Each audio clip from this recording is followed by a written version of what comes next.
Hey everyone, it's Mike with It's Pittsfield Tonight. It is Thursday, April 2nd, and I'm going to jump right into it. So we're going to continue with the same conversation we've basically been having, and that's a lot of the challenges that the city of Pittsfield is facing right now. A lot of them based off of financial challenges. And a lot on the table. People are getting ready for another increase in their water and sewer bills. This upcoming Pittsfield School Committee meeting, the closure of Morningside will be on the table and being discussed to see if that's going to move forward.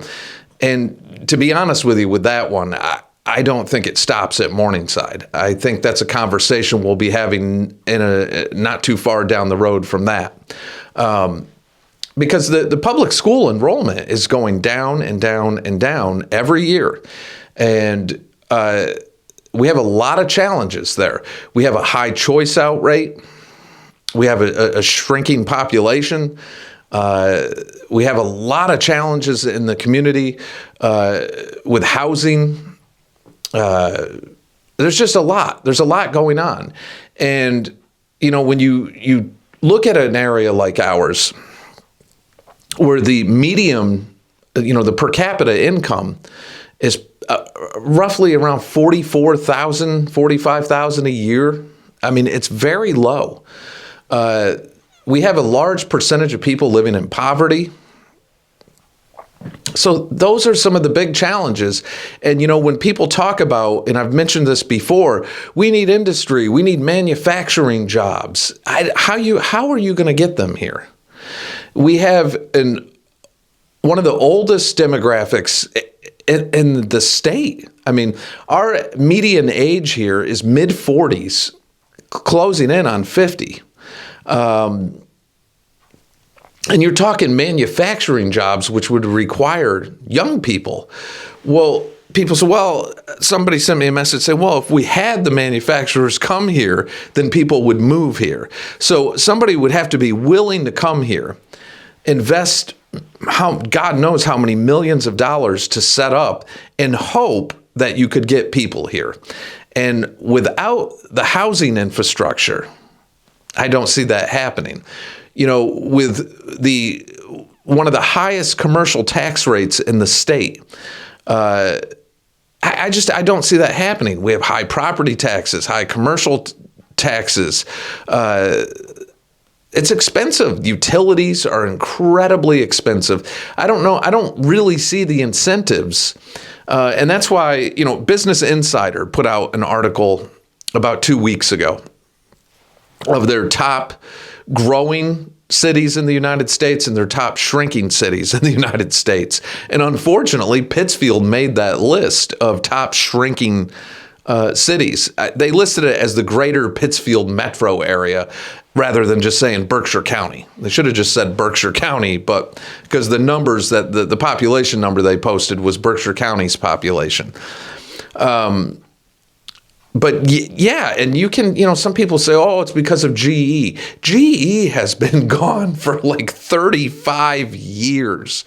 The exodus from GE really started about 45, 50 years ago.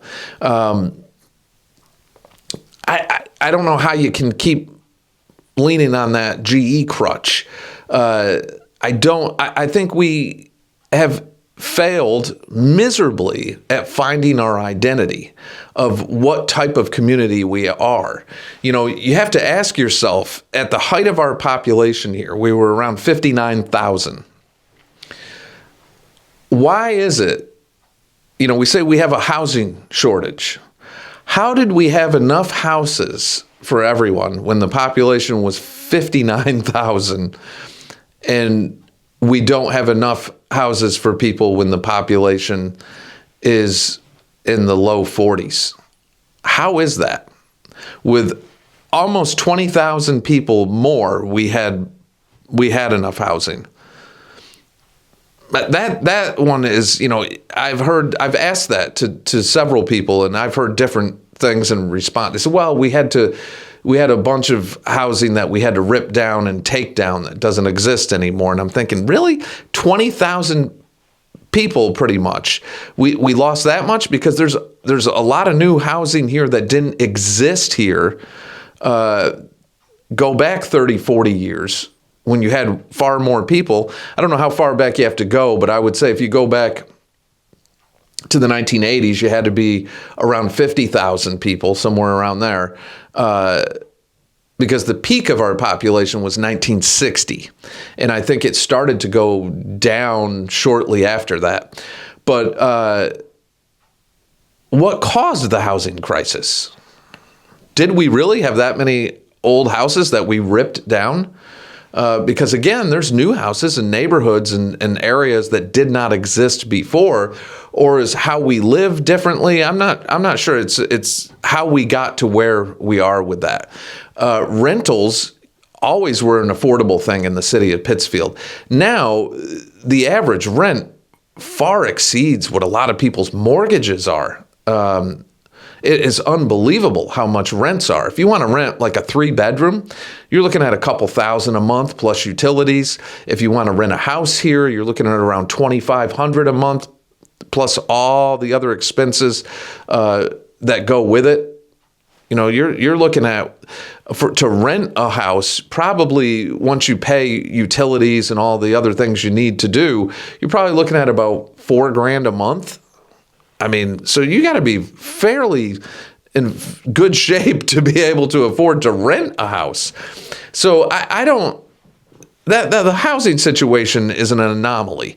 And I've talked about this before. Our rental market has been consumed by corporations. It just has. The bulk of the rental market now is, there's all sorts of certain requirements that you have to meet. And, you know, we talk about homelessness a lot too, which is tied to that. And yes, we're seeing a massive increase in the gap between rich and poor nationally. There's a problem there. There's a massive problem there. But, you know, you look at some of the byproducts of that, okay? So panhandling is one that has been discussed for a long time in the city of Pittsfield. And it's a touchy one because if you say anything when it comes to panhandling that can be construed as negative, you can get attacked by people. You know, it's happened to me in the past. Look, I feel horrible for somebody who's been put in a situation where they can't survive. It's nightmarish. And I've had my own scenarios or troubles in life in my younger years. And hopefully I don't have more in my older years, but who knows? But with that being said, when you talk about panhandling in the city of Pittsfield, and you talk about some of the challenges we have downtown, you know, we'll start with the panhandling. Most of the people that are panhandling, they're not out there in a dire emergency situation, like something came up and all of a sudden they have no money to eat. They're at the end of the line. They have no choice, where it's come down to, I'm at the position now where the only way I can survive is hold this sign saying, please help. I'm hungry. I need something to eat. And the reason I say what I'm saying is because most of the people panhandling, I've seen them on the corners, day after day, week after week, month after month, year after year, years. Some of them 5, 6, 7 years. They are out on the same. You're like, oh, there's that one. There's this one. It's not somebody who's in a dire emergency situation, because if that's the case, boy, are we failing as a community. That there's nothing available for them for assistance. That things are so bad, they have no choice except to stand on a corner or median holding a sign. And why is that such a horrible look for the city? Because it is. It's an awful look for the city. And it's an awful look for the city, not that we're saying, oh, shame on these people. It's an awful look for the city, like, wow, what's wrong with this place? That the only way people can survive is to have to stand out there holding signs that say, please help. What is wrong with this community if that's the case? So is it that everyone there is in a scenario where they're at their wits' end, they're at the end of the line, the end of the rope for them, and there's the only way they're going to put food in their stomach or exist is to hold those signs that say, please help? Nobody approached them from any of our service organizations offering them assistance. Nobody offered them food. Nobody offered them shelter. Is that the case? And that they have no choice except to stand on a median or a sidewalk and say help? Or is it just, hey, I have the constitutional right to do this, which they do. And as long as people are giving me money, it's up to them. I'm not forcing anybody, because that's what it seems like to me. And, I try to be very fair with that, because somebody who's put in a situation where they're so down and out, their only opportunity they have to even get a meal is to stand there and, hold a sign. That's awful. Nobody should have to be in that position. So I don't know why it's a touchy subject, because if just bringing it up is dangerous, there's an element of a segment of people that will come after you and say you're discriminating and you're judging and not everybody. And it's like, no, I'm not. But when I had my office on Park Square, you're going back almost 3 years ago now. A lot of the panhandlers are the same exact ones, and I saw them for 2, 3, 4 years prior to that. They're the same people, and they work it like you would a job. They stand on those corners for 7 to 8 hours a day. You can tell which medians get the most traffic because there's always a pile of food and cups and cigarette butts and things there. I can't believe that nobody from the city, from the health department, from the service organizations that we have, from the sheltering organizations that we have, that nobody approached these people over time and said, look, we want to help you so you don't have to stand out on a median in the middle of traffic with a sign that says, please help. Or is it that that's just a choice they're making because, again, they legally can. It's not illegal for them to do that. But is that a choice they're making, that it's easier for them to get that money that way, and that's that? And again, I'm not trying to stir the pot with that conversation, but that is when people want to say it's a bad look for the city, it is a bad look for the city. And for all those reasons that I mentioned, when you see people up on North Street openly drinking and smoking weed and doing drugs out on the sidewalk, which is every day. I see it almost every day. And I mean, I'm not just saying that to say it. They do. And somebody said to me one day last week, I said, man, look at that. And you could smell the smoke. I was like, somebody's getting high. Somebody's burning one. And somebody said, yeah, it's legal. And I said, yeah, well, so is alcohol. But you shouldn't be drinking it out in the open on the middle of the sidewalk. And, you see this behavior in the downtown area. Jaywalking is a massive problem. People congregating and doing drugs and getting drunk and getting high out on the sidewalk. And people say, well, they have nowhere to go. Where are they supposed to go? Well, all that does add to the atmosphere and does do damage to the downtown. I mean, whether people want to hear that or not, it's the truth. And it's not that I'm one of those people that believe nobody in this country, one of the wealthiest places on the planet, that shouldn't be happening. As far as if people are so down and out, they got nowhere to go and no money and they feel hopeless. I'd get hammered too, if I was in that situation, I guess. But don't we have a lot of organizations and a lot of outreach programs to help people? And that's where I think, where are we failing?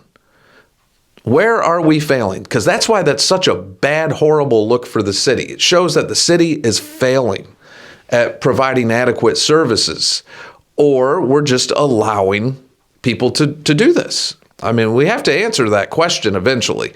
But, like I said, when I was young, man, if you got caught drinking on North Street, that was an arrestable offense.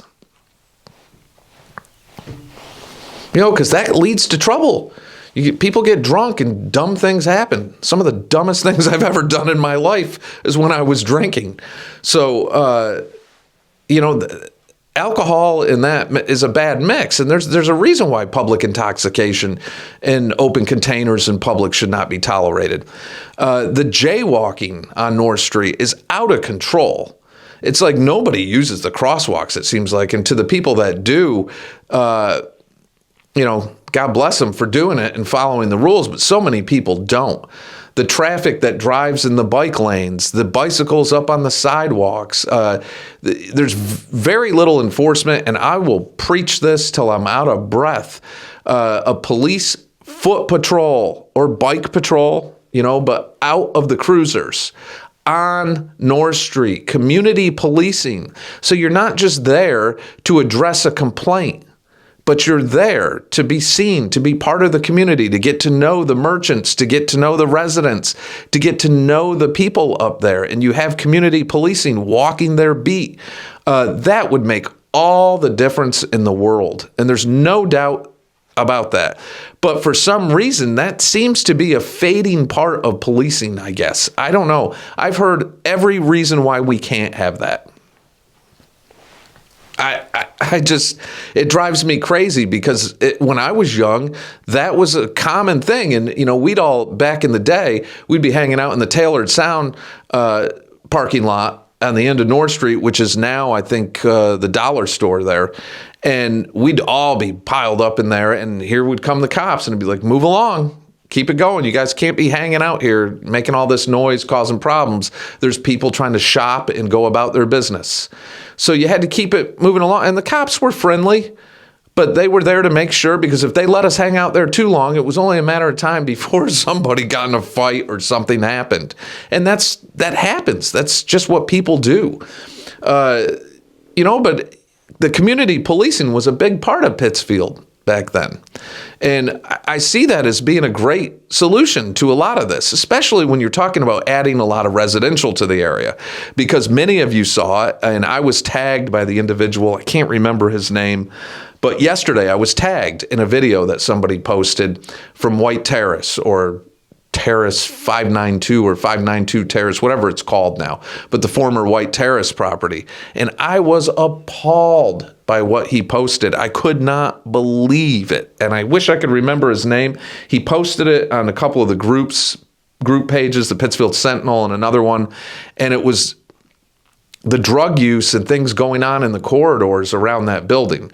And of course, that was back when it was White Terrace. It was notorious for that. But I thought, when I looked at that video, and if you haven't seen it, you can check it out on the Pittsfield Sentinel page. And I'll put it in the comments if I can, when I remember his name.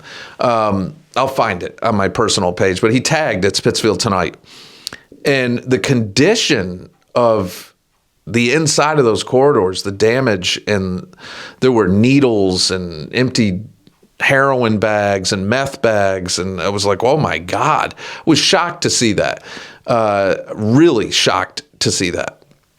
And it saddened because, the prices for that are not exactly cheap to live there. They're reasonable, I guess, compared to Pittsfield standards, but I think one bedrooms start out at about $1,100 a month, and it goes up from there. But anyway, again, that's all part of that whole downtown vibe. And if we're looking to get single professionals and people like that moving to the area, and people looking to go work at General Dynamics or hopefully whatever else we have here for growth, when we see growth, you have to put all your ducks in a row. And having the housing is a great first step, but having a safe, inviting, friendly community is a huge part of it. You can't just put up the housing and say, there we go, and not expect problems to happen if nobody's looking. So that's another one I'm going to dig a little bit deeper into. Like I said, I was tagged in that post. It's Pittsfield Tonight was, along with, I think, City Hall, the PPD, and some other media outlets. But it definitely caught my attention, and definitely I was saddened to see that. So anyway, there's those challenges. As far as some of the fiscal challenges, again, and I've mentioned this the past couple videos, the city of Pittsfield is at its levy ceiling when it comes to borrowing. We're broke. There's no more money to borrow.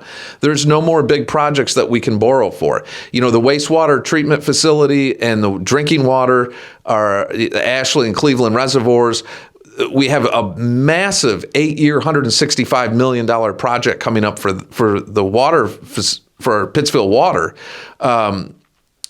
But that, and I've mentioned this before, people have to realize Proposition 2.5, which just means Proposition 2.5 is you can't tax more than 2.5% per $1,000. And that regulates your excise tax, your property taxes, all that.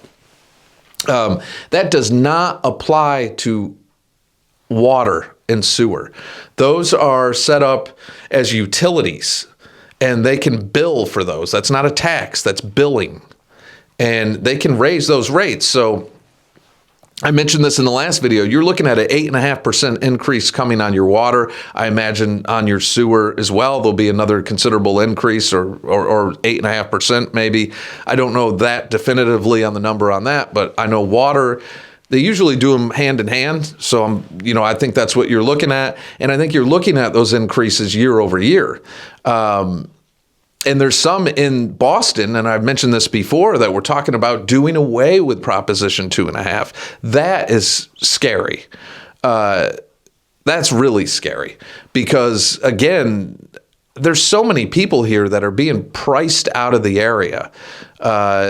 And then you have to look at what are the benefits to being here? What are the perks to being here? And I'm not saying there's nothing good here.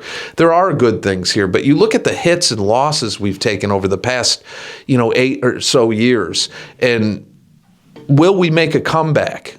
Will Wacona Park come back better than ever and baseball come back to the city of Pittsfield? I hope so. That was very enjoyable for a lot of people. When I was a kid, it was the Pittsfield Cubs and the Pittsfield Mets, and it was exciting. I would go and, meet players and get autographs, players that you knew were moving up to the big leagues. Greg Maddux, Randy Johnson, Mike Piazza. I saw a lot of big name players from the day come through Pittsfield when they were still in Farm League. So, anyway, that you want to see succeed and come back. You want to see growth. You want to see business growth here. You want to see all those things. But we have a lot on the table and a lot to really look at. Projects like a new police station. I don't even know if that's feasible right now because, again, you're talking tens and tens of millions of dollars. I would imagine on the low end, we're probably looking at around $50 million. But with what construction costs are now, to have a modern police station that would last, that you'd get, 50 to 100 years out of, which is pushing it, the 100 years. But you want that investment, you want it done right. And that's not a cheap investment. That's going to cost a lot of money. I don't know. That's something, my entire adult life, they've been talking about a new Pittsfield Police Department or police station. I don't know if we're going to see that, but man, do we desperately need it.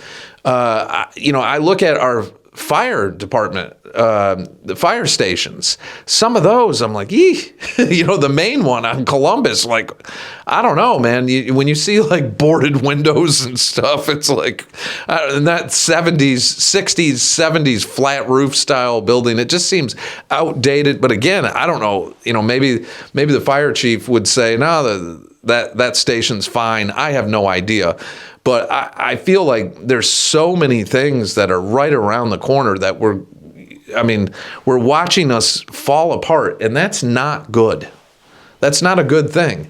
So, and then that continues the conversation of the gentrification of the area, which I think we are being gentrified. Because you have to ask yourself, how can a community be in as rough shape as we are, really, and look at housing values and look what they sell for? It's not just what they're valued at. They're selling quickly. You put a house on the market here, they go pretty fast. So, but again, and I mentioned this before, and I'll wrap it with that, is you have these corporations that are controlling, a handful of corporations now control our rental market. And that's part of the whole housing situation we have. It's in the hands of a few. So anyway, the bottom line is people need to pay attention. People need to get involved. You need to be actively involved in your local politics. You look at the last election, 85% of the registered voters decided not to even participate. This next election coming up with the mayor on the ticket, will we break 35%? I don't know. I hope so. But it seems that voter participation keeps going down and down and down and down and down, and less people running. A lot of people believe you got to be part of the clique. And there is some truth to that. You have local media outlets, and I won't mention them by name, but they get heavily involved. You look at the last mayoral election, there was a story that was all, I don't know, it wasn't based off of any arrests or court documents or anything like that. It was somebody accusing somebody of something that supposedly happened 10 years prior, and that got 10 times the coverage that the situation at Pittsfield High School got. I mean, it was unbelievable. You had the owner and editor of the local paper personally get involved, and we're going to investigate. And so, that's another thing. When people ask me to run for office, I'm like, yeah, right. So I can have them make up things about me and say I'm a horrible person. And, so I get why a lot of people go, I'm not getting involved in that. Because if you're not part of the clique, it's not easy. It's not easy. So there's that whole side of that conversation, and I'm not trying to be negative with that, but that's one that's always irked me, but it is what it is.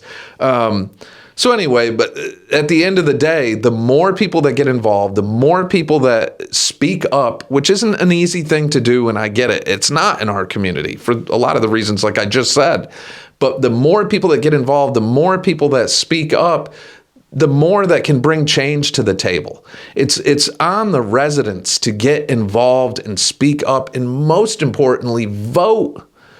If you think your vote don't count, it does. It does count, and it does matter. And if you want to know how we got into the situation we're in, I think a lot of it is just lack of public participation. And you're putting everything in the hands of a few, and then if you're unhappy with the results, it's like, well, you should have got involved. And just paying your taxes is not getting involved, unfortunately. I mean, and that's not to be negative either, but it's not. You got to get involved. You got to speak up. You got to back people. You've got to find the right way, and you got to do it respectfully, if you really want to make a difference.